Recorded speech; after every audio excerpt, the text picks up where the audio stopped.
कि पार ना लगोगे श्री राम के बिना, राम ना मिलेंगे हनुमान के बिना। अगर हनुमान जी नहीं होते तो क्या प्रभु श्री राम जी के काम पूर्ण होते? त्रेता युग से लेकर अब तक सारे काम राम जी के हनुमान जी ने ही तो किए हैं। भला ऐसे कैसे हो सकता है कि राम जी का कोई भी काम हो, चाहे वो अयोध्या निर्माण का काम हो, चाहे वो मूर्ति प्राण प्रतिष्ठा का काम हो, चाहे वो अयोध्या की सुरक्षा को लेकर हो, हनुमान जी ना आए, ऐसा हो ही नहीं सकता। अगर आप भी एक सनातनी है तो कमेंट में जय श्री राम और जय श्री हनुमान जरूर लिखें और साथ ही ये भी बताएं कि आपको हनुमान जी कितने प्यारे लगते हैं।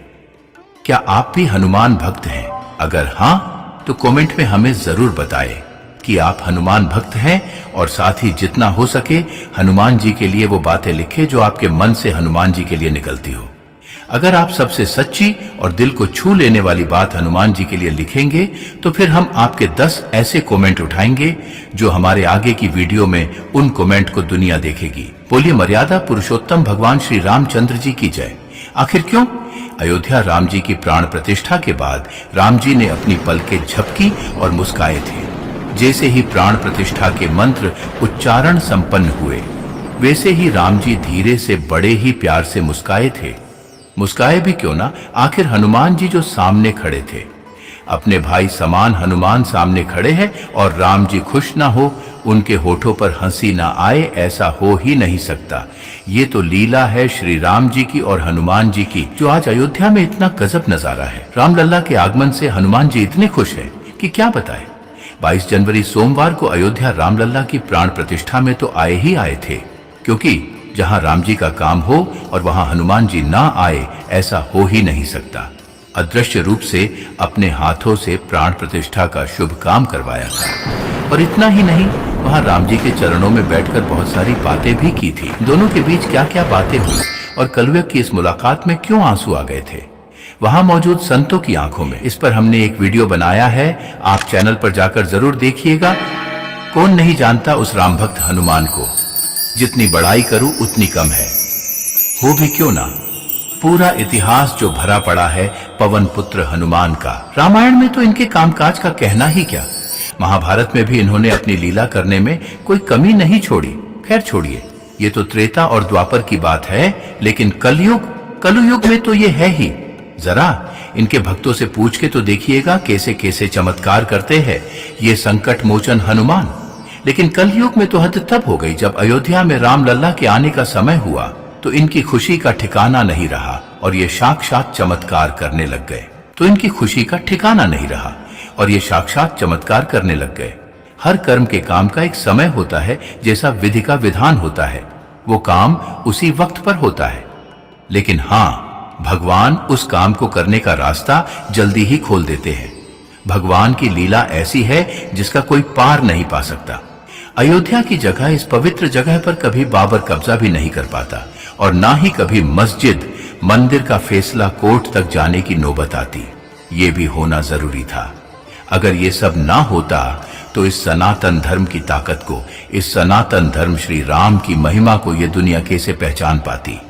जब से अयोध्या सुनवाई का फैसला चला था तब से प्रभु श्री राम जी की लीला शुरू हो गई और इनकी इस लीला में अहम भूमिका निभा रहे हैं इनके प्राणों से प्यारे श्री हनुमान। ये लीला, ये चमत्कार जो हमें देखने को मिल रहे हैं, ये प्रभु श्री राम जी की कृपा से ही हो रहे हैं, क्योंकि कलयुग में भगवान का साक्षात होना भी जरूरी था।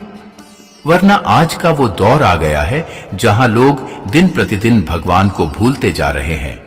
दिनों दिन युवा पीढ़ी का दिमाग खराब हो रहा है।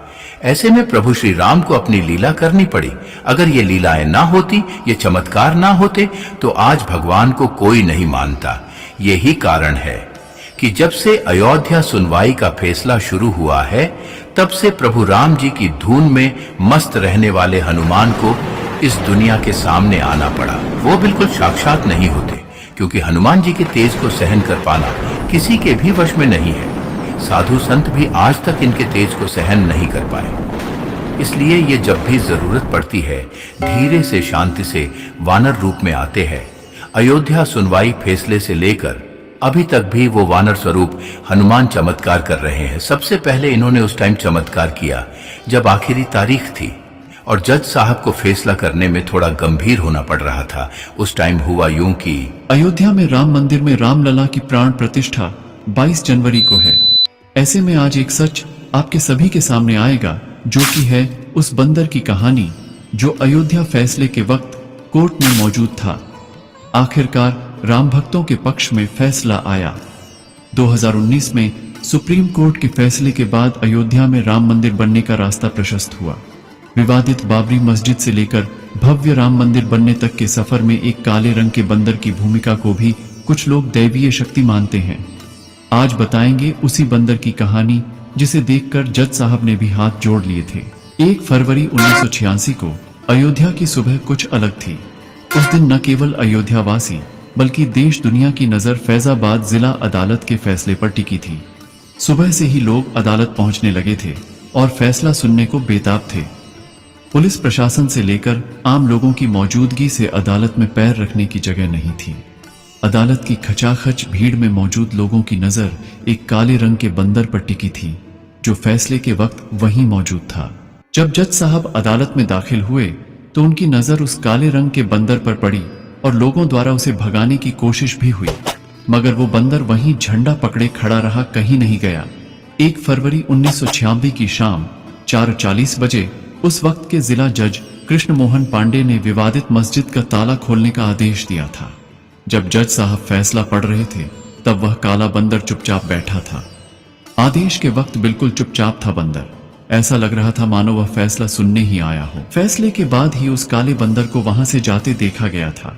उस वक्त के जिला जज के एम पांडे ने 1991 में छपी अपनी आत्मकथा वॉइस ऑफ कॉन्शियंस में लिखा है, जिस रोज मैं ताला खोलने का आदेश लिख रहा था, मेरी अदालत की छत पर एक काला बंदर पूरे दिन फ्लैग पोस्ट को पकड़कर बैठा रहा। वे लोग जो फैसला सुनने के लिए अदालत आए थे उस बंदर को फल और मूंगफली देते रहे, पर बंदर ने कुछ न छुआ और न खाया। दैवीय बंदर ने कुछ भी नहीं खाया, चुपचाप बैठा रहा। मेरे आदेश सुनाने के बाद ही वहां से गया। फैसले के बाद जब डीएम और एसएसपी मुझे मेरे घर पहुंचाने आए तो मैंने उस बंदर को अपने घर के बरामदे में बैठा पाया। मुझे आश्चर्य हुआ। मैंने उसे प्रणाम किया। वह कोई दैवीय ताकत थी। रिटायर्ड जज पांडे उस काले बंदर को कोई दैवीय शक्ति मानते हैं और उन्हें लगता है कि कुछ हद तक उनके फैसले को उस बंदर ने जरूर प्रभावित किया। जब फैसले वाले दिन वह घर गए थे तो आगे घर में उसी काले बंदर को देखकर वह हैरान थे। हालांकि उन्होंने उसे कोई दैवीय शक्ति मानकर प्रणाम भी किया था। उस बंदर को अदालत में सुनवाई शुरू होने से लेकर जिला जज केएम पांडे यानी कृष्ण मोहन पांडे के घर जाने तक हर जगह देखा गया था। हालांकि राम मंदिर का फैसला सनातनियों के हित में सुनाने और ताला खुलने के बाद उस काले बंदर को कहीं नहीं देखा गया। ऐसे अद्भुत चमत्कार को देखकर हर कोई मौजूद लोग वहां पर हैरान थे। हो न हो वह जरूर श्री राम भक्त हनुमान ही थे, जो अपने प्रभु श्री राम के भक्तों की सुरक्षा के लिए आए थे। जहां जहां प्रभु श्री राम का जिक्र होता है वहां ये एक पल में आ जाते हैं। बोलिए ऐसे वीर हनुमान की सदा ही जय हो। इतना ही नहीं, ये प्राण प्रतिष्ठा से दूसरे दिन मंगलवार को भी अपने प्रभु श्री राम जी से मिलने के लिए आ गए। वैसे भी हनुमान जी राम जी से कहा, दूर है, वो तो अपने भक्तों को दर्श दिखाने आए थे। जो राम जी के भक्त है, जो राम जी का गुणगान करता हो, जिनके मुख में हमेशा श्री राम का नाम हो, उन पर हनुमान जी कृपा ना हो ऐसा हो ही नहीं सकता। जो प्रभु राम जी के भक्त है उन पर हनुमान जी की हमेशा कृपा दृष्टि रहती है।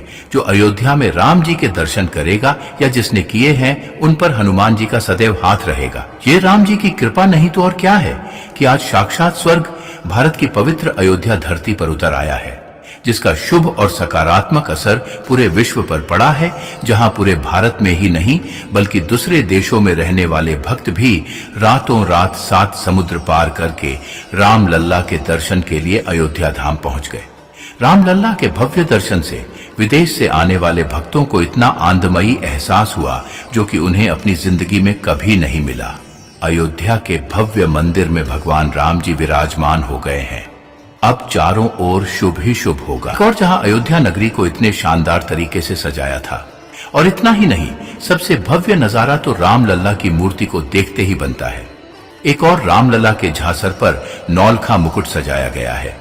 वही हाथ में धनुष और कृपान है, होठों पर मनमोहक मुस्कान है। तो राम लल्ला के मुकुट में एक ऐसा बहुमूल्य रत्न भी जड़ा है जो भारत से करीब 7000 किलोमीटर दूर पाया जाता है। यह बेशकीमती है और अपनी चमक के लिए मशहूर है। रामलला की मनोहर प्रतिमा से नजरें हटाए नहीं हटती। रामलला की खूबसूरती के पीछे उनका अलौकिक श्रृंगार भी है। भगवान के परिधान से लेकर ज्वेलरी में बहुमूल्य हीरे, मोती, मणिक, सोना आदि लगा है जो उन्हें अलौकिक बनाता है। रामलला का मुकुट 1700 ग्राम शुद्ध सोने का है, जिसमें 75 कैरेट हीरे लगे हुए हैं, 262 कैरेट रूबी लगा है। इसके अलावा 135 कैरेट जैम्बियन एमराल्ड यानी दुनिया का सबसे नायाब पन्ना लगा हुआ है। अयोध्या में विराजे रामलला के तमाम गहनों में विजय माला भी खास है, जो 2 किलो शुद्ध सोने की बनी है। हिंदू पौराणिक कथाओं के 5 सबसे पवित्र फूलों को गहनों के रूप में पिरोकर भगवान को पहनाया गया है, जिसमें कमल, कुंज, पारिजात, चंपा और तुलसी शामिल हैं।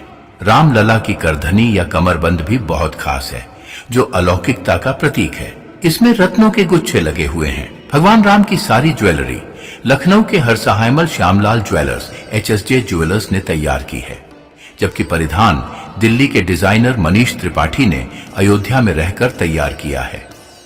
तस्वीर में 5 साल के रामलला का रूप बहुत ही मनमोहक और आंखों में बस जाने वाला है। प्रभु राम की 200 किलो की प्रतिमा का श्रृंगार 5 किलो सोने के आभूषणों से किया गया है। प्रभु राम को मस्तक से लेकर पैर के नाखून तक दिव्य आभूषणों से सजाया गया है। रामलला के इन दिव्य आभूषणों का निर्माण अध्यात्म रामायण, श्रीमद् वाल्मीकि रामायण, श्री रामचरितमानस तथा आलवंदार स्तोत्र के अध्ययन और उनमें वर्णित श्री राम की शास्त्र सम्मत शोभा के अनुरूप शोध और अध्ययन के बाद किया गया है। भगवान के मस्तक पर उनके पारंपरिक मंगल तिलक को हीरे और माणिक्य से रचा गया है। मुकुट या किरीट के अनुरूप ही और उसी डिजाइन के क्रम में भगवान के कर्ण आभूषण बनाए गए हैं, जिनमें मयूर आकृतियां बनी हैं, और यह भी सोने, हीरे, माणिक्य और पन्ने से सुशोभित है। एक बार जोर से बोल दीजिए जय श्री राम। आपको हमारे इस